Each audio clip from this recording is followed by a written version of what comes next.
அனைவருக்கும் வணக்கம். சற்று முன் வெளியான முக்கிய அறிவிப்பின்படி ரேஷன் அட்டைதாரர்கள் அனைவரும் பயன்பெறும் வகையில் ரேஷன் அட்டைக்கு ரொக்கப்பணம் வழங்குவது குறித்தும், மேலும் குடும்ப அட்டைதாரர்கள் அனைவரும் கவனத்தில் கொள்ளக்கூடிய மிக மிக முக்கியமான அறிவிப்பு ஒன்று வெளியாகியுள்ளது.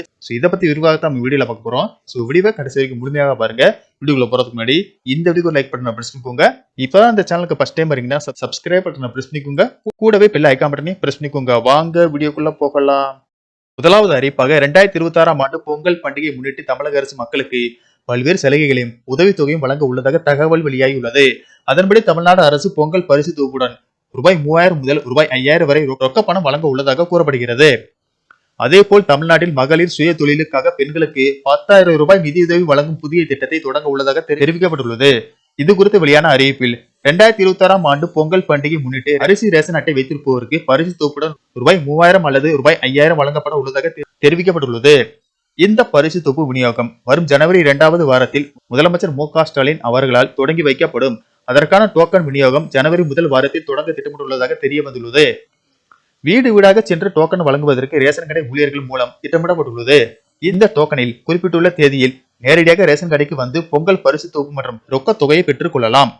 2026ஆம் ஆண்டு பொங்கல் பரிசு தொகுப்பில் 1 கிலோ பச்சரிசி, 1 கிலோ சர்க்கரை, ஒரு முழு நீலக்கரும்பு, இலவச வேட்டி மற்றும் சேலை, முந்திரி, திராட்சை, ஏலக்காய் உள்ளிட்டவை இடம்பெறும் என்கின்றனர். ஜனவரி 10ஆம் தேதிக்குள் பெரும்பாலான ரேஷன் கார்டுதாரர்களுக்கு பொங்கல் பரிசு தொகுப்பும் ரொக்க பணமும் வழங்கப்படும் என்று கூறப்படுகிறது.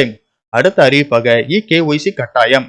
நாடு முழுவதும் உள்ள அனைத்து ரேஷன் அட்டைதாரர்களும் தங்களின் EKYC மின்னணு வாடிக்கையாளர் சரிபார்ப்பு செயல்முறையை முடிக்க வேண்டும் என மத்திய அரசு தற்போது கட்டாயமாக்கி உள்ளது. ஒருவேளை KYC சரிபார்ப்பு செய்ய தவறினால் ரேஷன் பொருட்கள் விநியோகம் நிறுத்தப்படுவதுடன் அரசின் பல்வேறு நிதி உதவி திட்டங்களும் கிடைக்காமல் போகலாம்.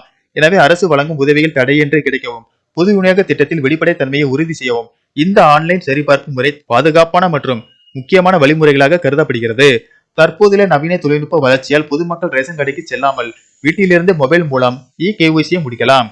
மேரா KYC மற்றும் பேஸ் RD போன்ற அதிகாரப்பூர்வ செயலிகளை பயன்படுத்தி ஆதார் எண் மற்றும் முகத்தை ஸ்கேன் செய்வதன் மூலம் இந்த சரிபார்ப்பை சுலபமாக செய்து முடிக்கலாம். அங்கீகரிக்கப்பட்ட பின் அதற்கான டிஜிட்டல் ரசீதையும் உடனடியாக பதிவிறக்கம் செய்து கொள்ள முடியும்.